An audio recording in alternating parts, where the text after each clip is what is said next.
Peace be with you. Friends, we come to this great feast of Corpus Christi. So every year, right at the end of the whole Easter season, just before we turn back to ordinary time, we celebrate the Feast of Corpus Christi. And of course, this year, as the church in the U.S. is going through a lengthy Eucharistic revival, it's good for us once again to turn to this greatest of sacraments. You know, we've looked at the Eucharist from all kinds of different angles. What I want to do today is to talk about something which has become very dear to me in the course of my life, and that is Eucharistic adoration. To be honest with you, when I was a young man, I mean, even my seminary years, we were kind of discouraged from doing Eucharistic adoration because we thought, you know, it detracted from the Mass. It was a static presence, not an active presence, all that. And I just come to realize that's so much nonsense, all of that. One of the great prophets, I think, of adoration and of the holy hour was the great Fulton Sheen. And just as I record these words, just a few weeks ago, I was up at St. Paul Seminary, where a lot of my seminarians from Winona, Rochester go. And I gave a day of reflection to the faculty and students. And when I was there in the chapel, I started talking about Eucharistic adoration. And one of the teachers reminded me afterwards, well, you know, Sheen attended this seminary and would have prayed in this chapel. In fact, learned the discipline of the holy hour when he was there. And that really moved me. And I said to the students, and I think it was after lunch, I said, you know, this should be just a real focus of your spiritual attention, that Fulton Sheen himself learned this great art and task when he was a student there. So, I mean, what's it all about?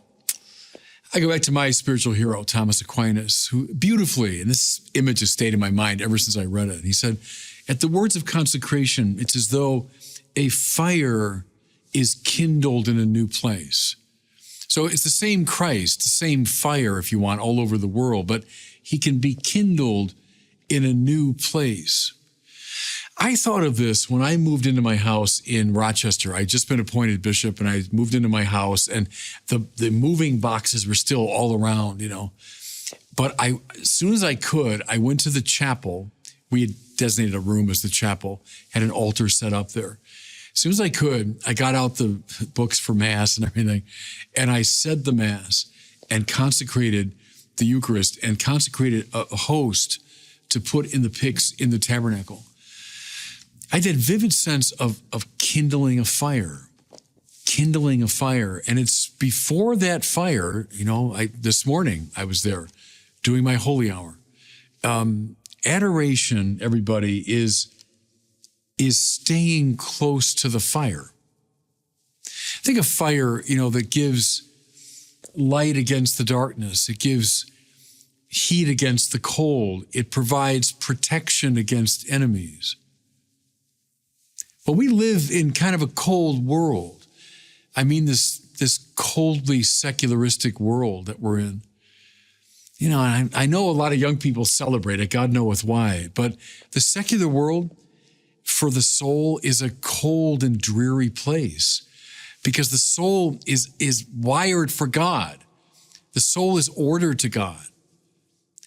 What's the Eucharist as we come to the tabernacle to adore, but it's warmth against that cold.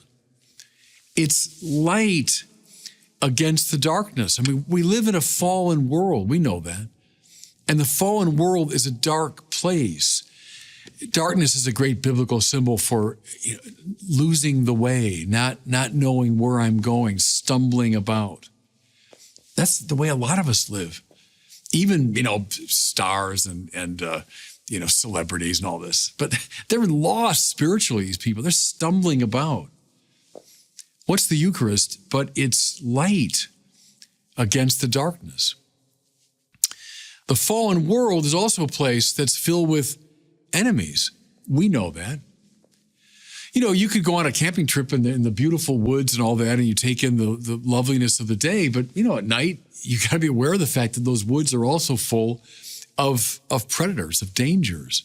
And fire from primordial times was a way of keeping those at bay. Do we live in a world with lots of visible enemies? You bet. Look around. The way the church is often beleaguered today, the way the faith is under attack. I mean, just go on any time of the day or night on the internet and see the faith being attacked. Do we also have invisible enemies? You bet. We struggle not just against flesh and blood, but powers and principalities. Okay, what keeps the predators at bay but the fire? What's Eucharistic adoration?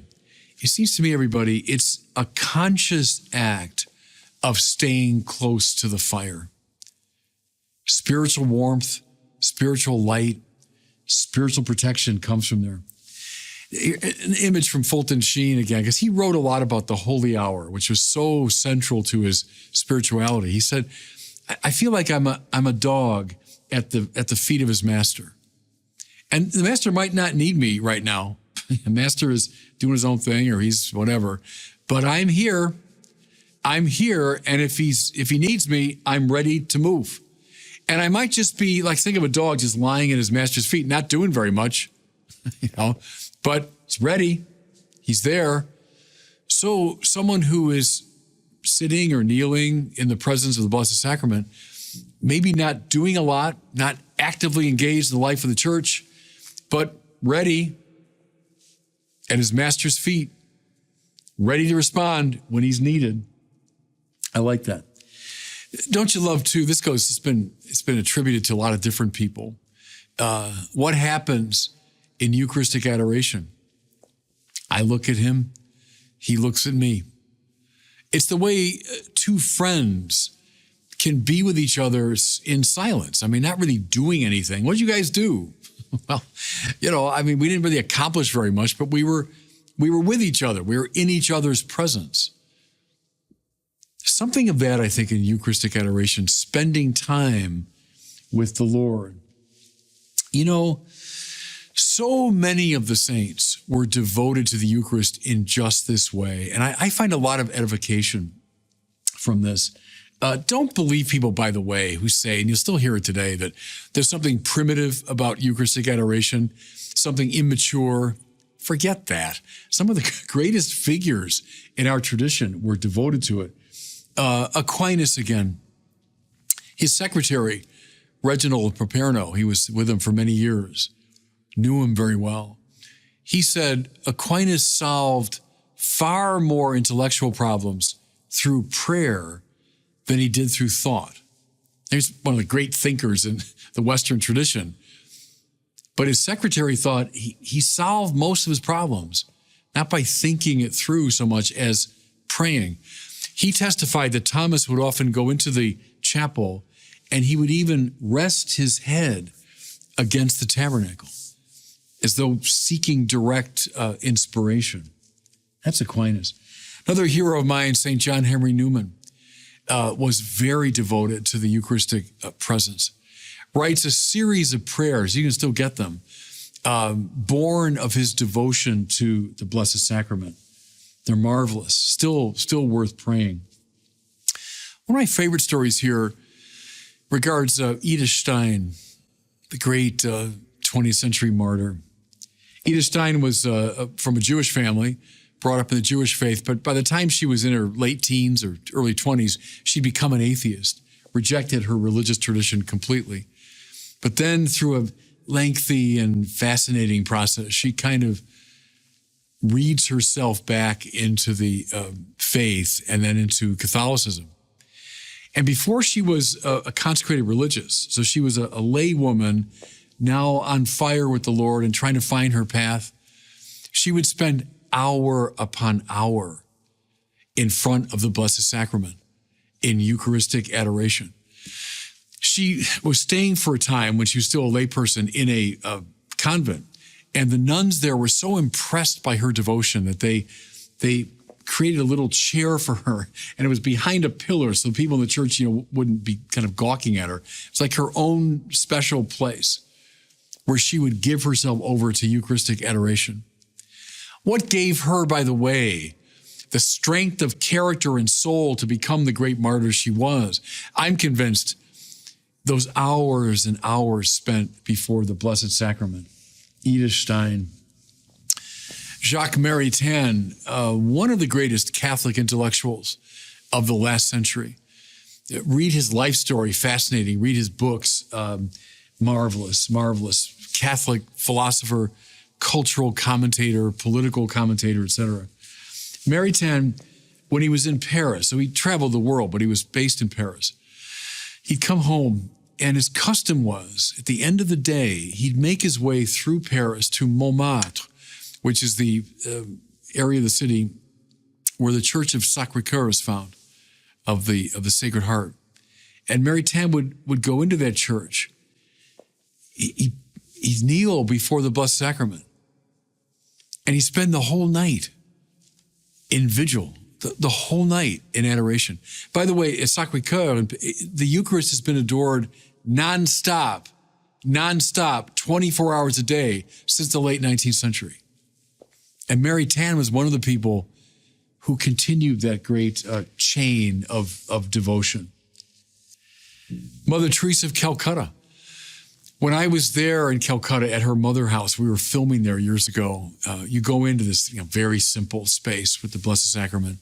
And at first, it looks like one of the nuns praying, because they created this little statue in the posture and attitude of Mother Teresa. She's kind of crouched down and kind of hunched over. I think she has a rosary in her hand. But it's exactly where she sat in prayer, in adoration for hour upon hour. What informed her work with the poor, what made it possible, was Eucharistic adoration. That's where her strength came from.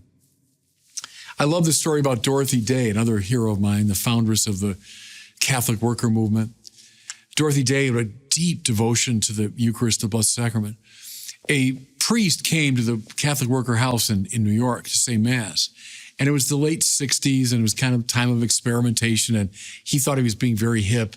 And so he took a coffee mug from the shelf and used that for the chalice. Well, he celebrated Mass, and Dorothy Day very reverently, followed the Mass and received the Eucharist, thanked the priest, sent him on his way. And then she purified that coffee mug, but then she put it in a towel and took a hammer and broke it up into pieces, and then went out in the backyard, and then she buried it deep in the ground. And her friends were like, what are you doing? And she said, how could I ever use this as a coffee mug that held the blood of Christ? And that's where her power in caring for the poor came from. I'll give you one more story about the great Karol Wojtyła, John Paul II. And I got this from a witness. Sister Theodosia was one of the wonderful Polish sisters who helped Cardinal George. In the years I lived there, I came to know these nuns well. And Theodosia was in her mother house in Krakow. And Karol Wojtyła, when he was archbishop, loved to come there to pray. So she saw him come into the chapel, and then she was doing her work and so on. And then she never saw him come out. And so she went in and she looked around, didn't see him, came out, asked around, came back, looked around, didn't see him. And I thought, what happened to him?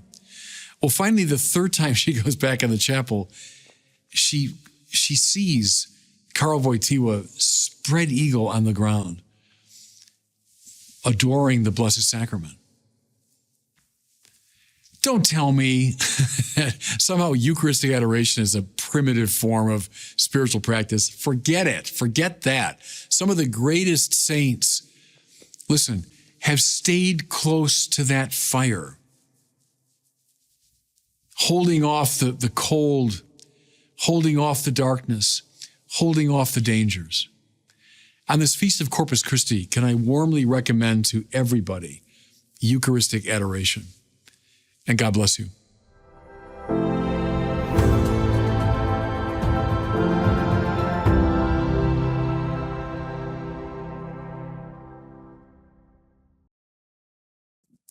Welcome back to the Word on Fire show. I'm Matthew Petrusik, Senior Director of the Word on Fire Institute and the host of the Word on Fire show. Thank you for joining us. The enduring relevance of St. Thomas Aquinas. Most in contemporary secular culture have probably never heard of the name Thomas Aquinas, and if they have, they likely vaguely associate it with the medieval Dark Ages, which is one of the most flagrant misnomers for a historical period in the history of ideas.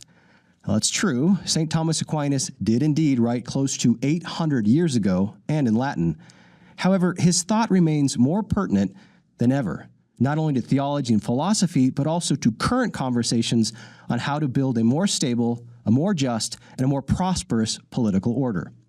Today, to discuss the evergreen genius of one of Catholicism's greatest saints and doctors of the Church, and how his legacy continues in the life and work of the contemporary Dominican theologian Father Paul Murray, is Bishop Robert Barron.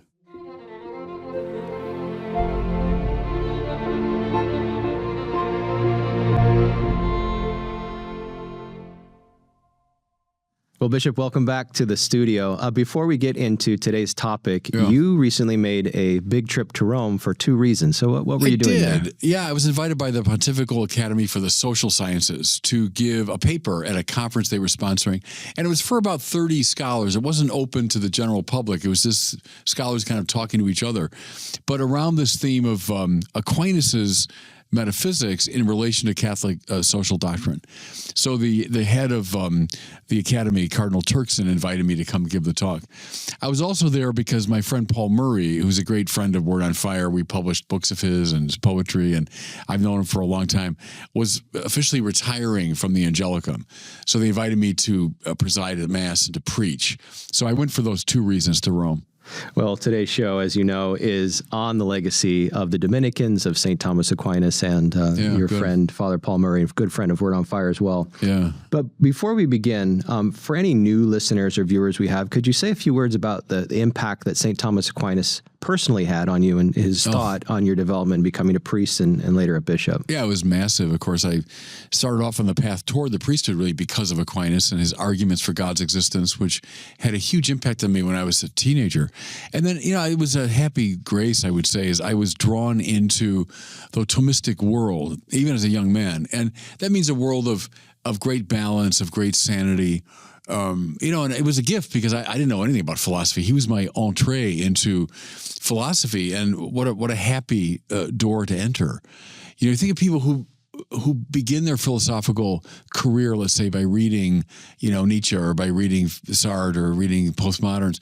That's going to take you a very different place than reading Aquinas and Aristotle and his forebears. So that was a grace in my life, and from that time onward, now I'm an old man, and I am still very much beholden to the Thomistic world. And one of the most remarkable parts of that story for me is that there was a time in Catholic education when young teens were expected to read St. Thomas Aquinas. Well, and I'll say to the great credit of the teacher I had at Fenwick High School, though that was not typical of that time. I mean, as I've complained about banners and balloons, Catholicism, that's what you found mostly. And I do think it was a grace that I happened after, recess one day, all these sweaty boys are in the religion class, and this young friar taught us a little bit of Aquinas. And for me, it was like, an earthquake. So let's turn now to looking at some of the major themes of the paper that you gave in Rome on St. Thomas Aquinas' conception of God and how that relates to his conception of the social and political good.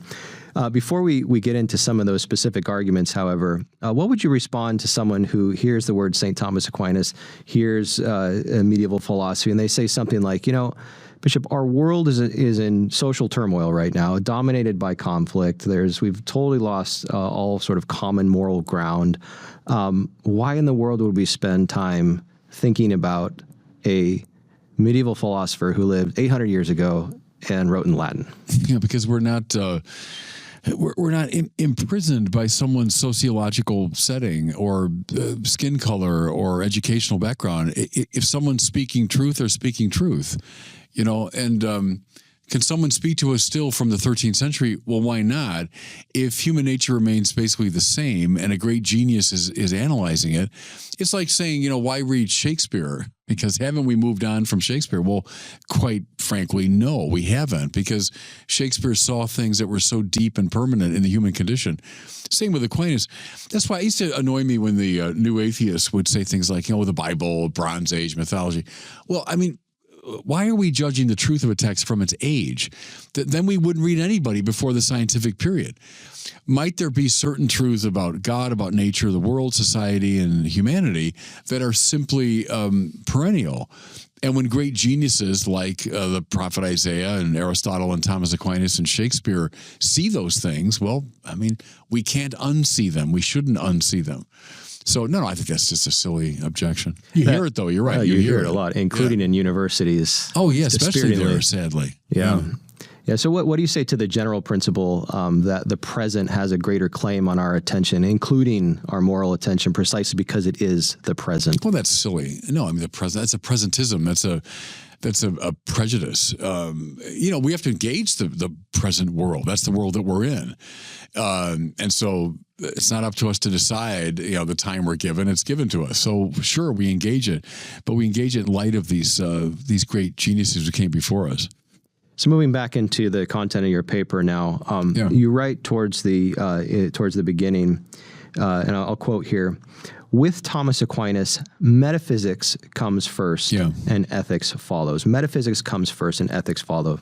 Before we move deeper into your argument, could you say a few words about what metaphysics means, what ethics means, and the kind of relationship you're seeking to establish between them up front? Yeah, I'm meaning it here, what asks and seeks to answer the deepest questions about the nature of being, you might say, is metaphysics.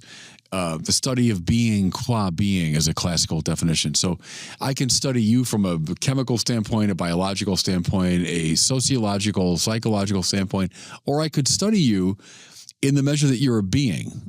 So what's true of you in the measure that you exist? That's what metaphysics is looking for. So it's the articulation of the most fundamental principles about the nature of the real.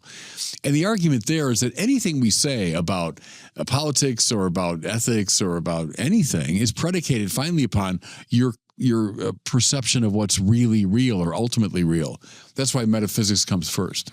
Right. So at the heart of the paper's argument is the claim that St. Thomas Aquinas' conception of what is good, which includes the social and political good, is inextricably grounded in his very specific conception of God. Yeah. And you highlight that Aquinas makes a fundamental distinction between God being defined as being itself versus God being defined as the greatest of all beings. Right. Now, some may hear this, Bishop, and say, well, that just sounds like a distinction without a difference. But you want to say it means everything. That upon which everything depends. And, the roots of it are not simply philosophical, they're biblical. What's your name? Moses asked God, and the answer comes back, ego sum qui sum, if God spoke in Latin. I am who I am. Well, in a way, it's saying the kind of question you're asking me is inappropriate. Because in asking for my name, you're asking to specify what kind of being I am. So there are a lot of gods around, presumably, in Moses' time, gods of this place and that, a god of the mountain, god of the river, the Egyptian gods, and so on. So which one are you? So he's looking for a category into which to place God. And by saying, I am who I am, God is obviating that question. He's saying that question is inappropriate because God is transcendent to any particular expression of being. He's not in any category. So you and I were human beings. So that's a category we're in. And then we can categorize ourselves in all kinds of other ways. We're men, we're of a particular race, we're a particular education. We can categorize ourselves. God can't be categorized. And you say, well, wouldn't he fit in the category being? And the famous answer Aquinas gives is no. God is not in the genus of being. And you say, well, what does that mean? It means he's not one thing among many. So all these beings I can see all around me. I can look up into space and see the galaxies and planets, and I can think about the angels. They're all beings. And wouldn't God be the highest of those beings? And the answer is no. He's not the highest being because that means he's delimited. That means he can be defined over and against other things. And that means by his very nature, he's definable. That means he has a finis or an end or a limit. That can't be true of God. So Thomas prefers the term ipsum esse subsistens. Esse meaning to be, it's an infinitive. Ipsum is like itself, and subsistens is subsisting through its own power. So God is the sheer act of to be itself. Now, in and through which all categorical beings exist. That's why we speak of God as the creator. He's the continual creator of the world.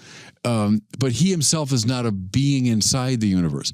A mistake, I would say, made by every atheist, old and new, is, well, God must be a being somewhere in the universe. I don't see evidence of it, so that's a lot of nonsense. Well, no, you're asking, as Moses was, the wrong question. The creator of the universe is not an item in the universe. To me, the best comparison is author and book. So the author is utterly responsible for every little thing in the book, every character, every plot, every subplot, every comma, every period, everything. The author is responsible. But where's the author in the book? So here's all the characters, all the action. Where's the author? Well, he's not a character in the novel. He's the ground of the novel. That's a good comparison, I think, to God's relation to the world. How does this conception of God help us understand, to unpack a little more, God identifying himself as I am to Moses? The use of I, the category of I, how can a God so defined be an I? Well, no, God's an I, meaning he has intellect and will and freedom. I mean, so God is a person, and God has a personality, but we can't circumscribe him as a particular existent. He's the I in the fullest possible sense. He's freedom in the fullest possible sense. He's intelligence in the fullest possible sense. So God's capacity to know is utterly actualized, etc. So sure, but it's not, his existence is not poured into any receptacle. So think of this as the famous essence existence distinction in Aquinas. So like this thing is the act of being, Thomas says the actus essendi, poured, as it were, into a receptacle, meaning the nature of this thing, so that it's defined as a type of being. God is not received that way. God's not delimited that way. So my friend David Burrell of happy memory, David was a philosopher at Notre Dame, died just a few months ago. He used to say, to be God is to be. To be anything else is to be this or that. To be the planet Saturn, to be this galaxy, to be this picture. But to be God is to be. Let's move a little deeper into the implications of this view of God in relationship to creation. Yeah. So you describe Aquinas as understanding God as both transcendent to, but also Right. immanent within. Right. Now, on the surface, those could sound like mutually exclusive categories. Right. It has to be one or the other, but you say no, both. No, it has to be. And that's, again, it's a hinge upon which a lot of things turn. So where's God in this room? Well, you say, well, nowhere, because this room is just made up of beings, right? There's cameras and lights and you and me and the table, and this room is just full of beings. God isn't one of the beings in the world. God isn't here. He's transcendent to this world, we say, not of this world. Now, at the same time, and by the same token, where's God in this world? Some listening to me are old enough to remember the Baltimore Catechism. It asks the question, where's God? Answer, everywhere. Well, that's also right, because ipsum esse is the ground of the to be of all things. And so Aquinas will say, God is in all things by essence, presence, and power. And then he adds a little word, intime, intimately so, right? God is in all things. Yes, I wouldn't exist were God not here and now sustaining me. But I'm not God. Nothing in this world is God, and God is in and through all things. That's, if you want, if I use a technical term, of a panentheism, rightly defined, meaning all things in God, not as bits and pieces of God. Don't think of it that way. That's pantheism. But all things existing through the causal agency of God from moment to moment. Yeah, that's Catholic doctrine. You also draw on the concept of contingency, understanding Right. God in relationship to creation using the category of contingency. Say a little bit more about why that's so important. Yeah, that's another hinge idea. To be contingent, it means you touch upon something. What it means literally, but it means you exist through causal influence of something else. And that's the starting point of some of the most important of the arguments for God's existence. You and I are contingent, meaning right now, our being here depends upon so many causal factors. The fact that the temperature of the room is at a certain level, if it was 1,000 degrees, we'd be incinerated. If it was 1,000 below zero, we'd be frozen. The oxygen in the room right now that we're breathing allows us to be. All the instruments around us, are allowing this state of affairs to obtain, right? So this state of affairs, you and I sitting here talking, is radically contingent, which then, of course, causes you to say, well, all right, how about those things I just named?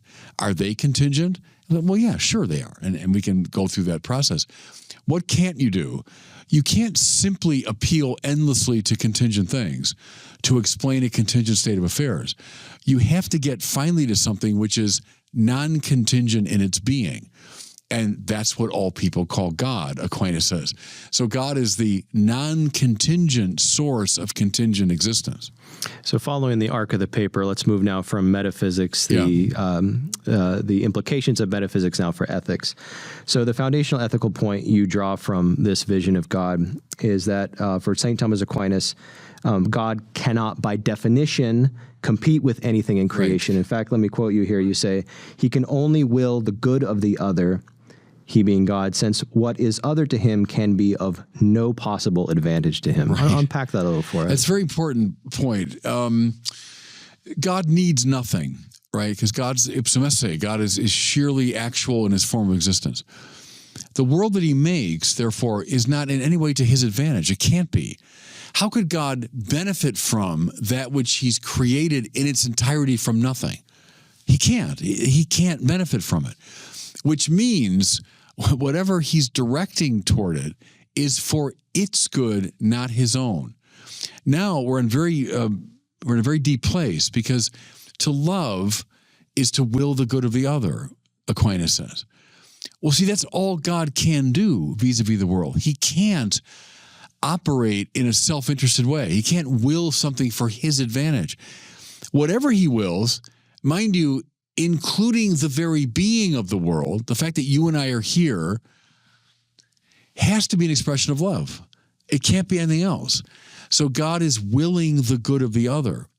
Now, that means he's allowing a space for the created realm. He's not there to dominate it.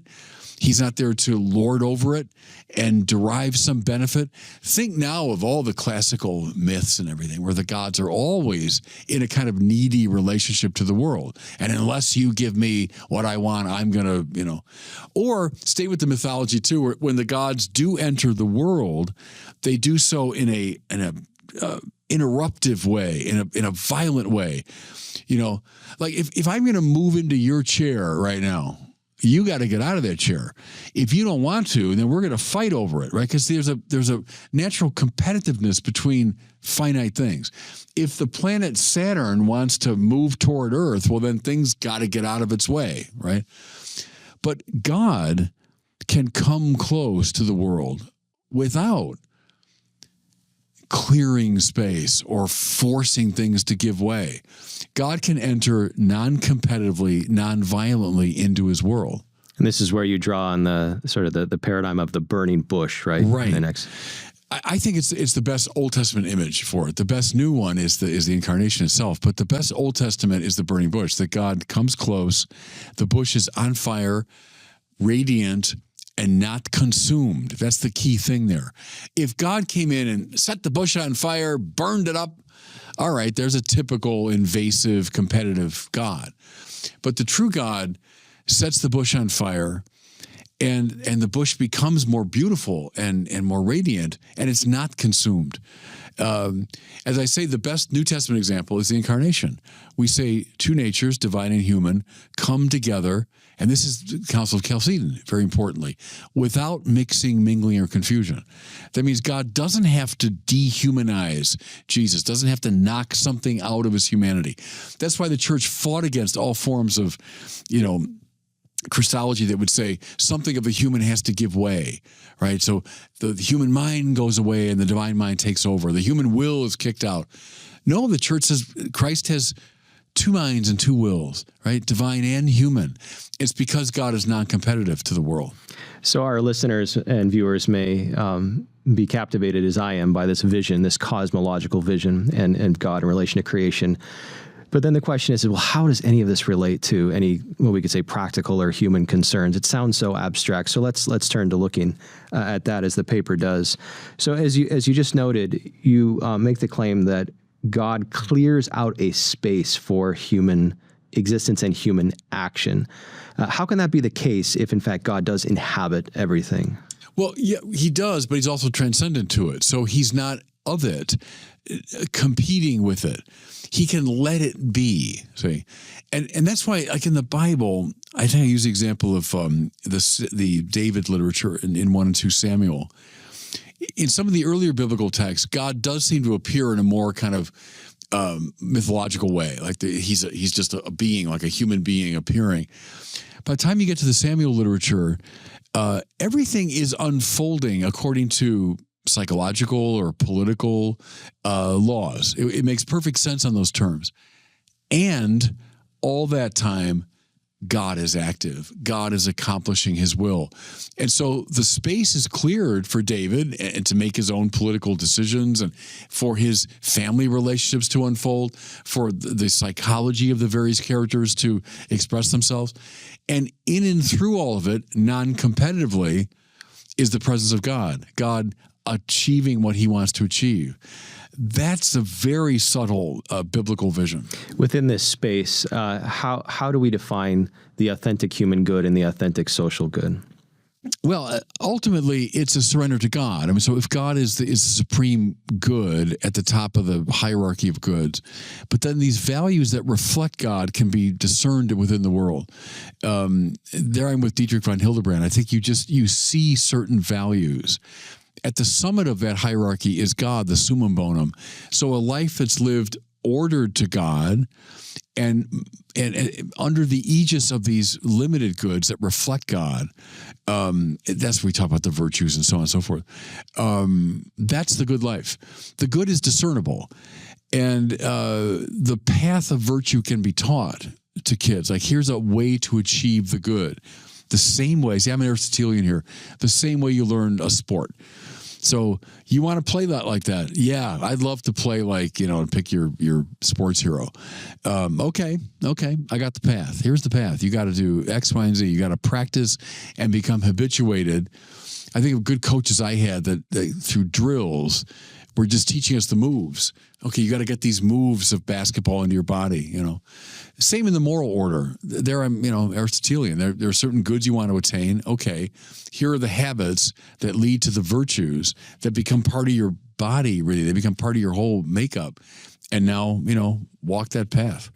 On a comparative note, we can look at two contemporary political ideologies, let's say classical liberalism and postmodern political philosophy, just in a generic sense. Now, those are two bitter ideological enemies, but they would both agree that the only way to do politics is to clear the field of all metaphysical speculation.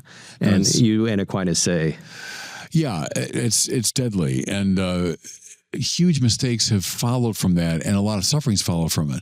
When you unmoor the political from an ethical and ultimately metaphysical source, trouble will ensue. When I was a kid, you heard all the time the slogan, don't legislate morality. Well, see, Aristotle would have he looked at you puzzled, like, what are you talking about? Every legislation is a legislation of morality. We better limit the speed of the cars can drive. Well, that's an ethical decision. I want to protect life. We better raise taxes. Well, yeah, because I think we need certain programs that will help people. It's an ethical decision. Stop imposing your view on me. Well, every law imposes a moral vision. That's the way it works, So de facto, we're never really unmoored from ethics and from a fundamental metaphysics. You can always kind of sniff it out. Your metaphysics might be, it's matter and energy, it's matter and motion. That's all there really is. So that's a metaphysical claim that you're making.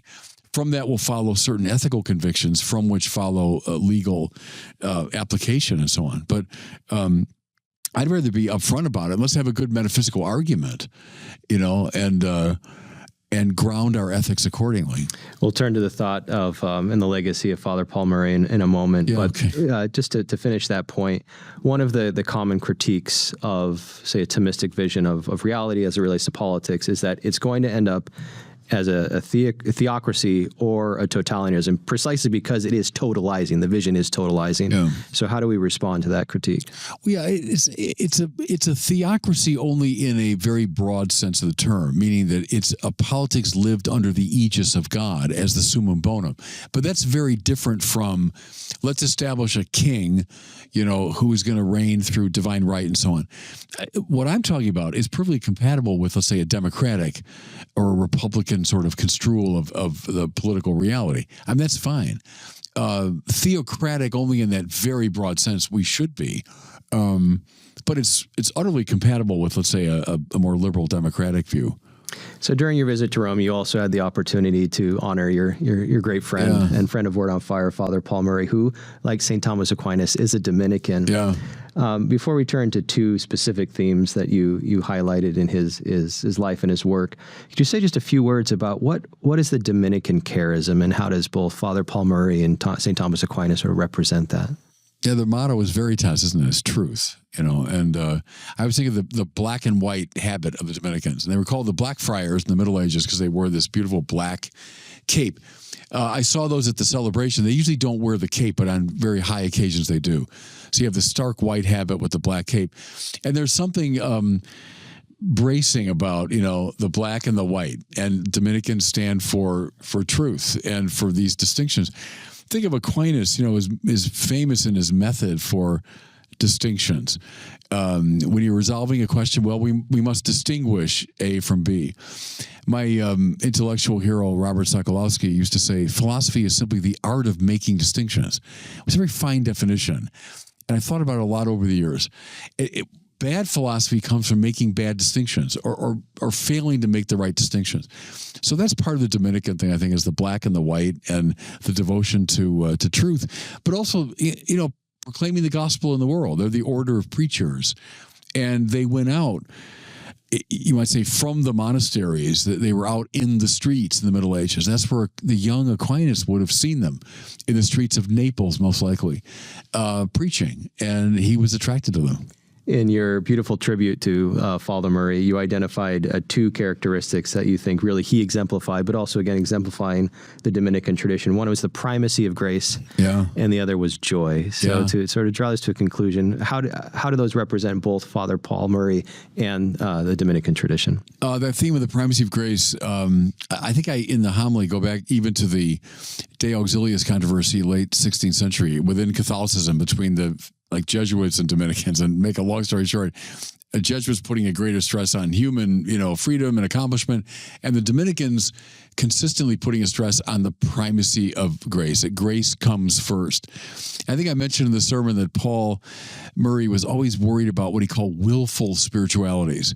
So he's a master of the spiritual life, right? That's what he studied. And a spirituality that makes the spiritual life our project, and even the great figures, John of the Cross and Teresa, with their metaphors of, climbing the mountain and finding interior castles and all that. And Paul, I think, is fine with that. But he worries at times that it might lead in the direction of a certain willfulness, where what matters is always God coming first, God acting first. I used to say, the Reformation could have been avoided if, instead of gratia sola, Luther just said gratia prima. Grace comes first. Okay, yes. And we're always in danger of forgetting that. And Luther might have been right in reminding us of that. When it devolves into gratia sola, then we've got problems, because now we're getting more competitive, right? Where I would say, no, grace comes first, and then burning bush. It makes our lives more beautiful and more radiant. It lifts up our minds and our wills. But grace comes first. And joy?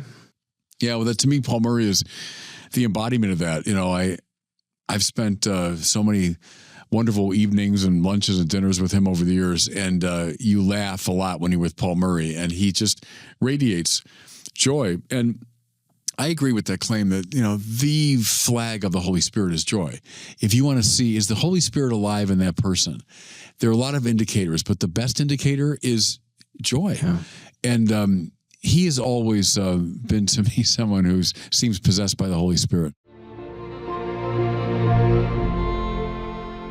Well, it's now time for our listener question. Today we have a question about the devil and free will from Richard, who's calling in from Melbourne, Australia. Yeah, okay. Hi, Bishop Barron. My name's Richard, and I'm from Melbourne, Australia. My question is about the devil. I can understand how we humans rebel against God, because even the best of us don't know God fully and completely.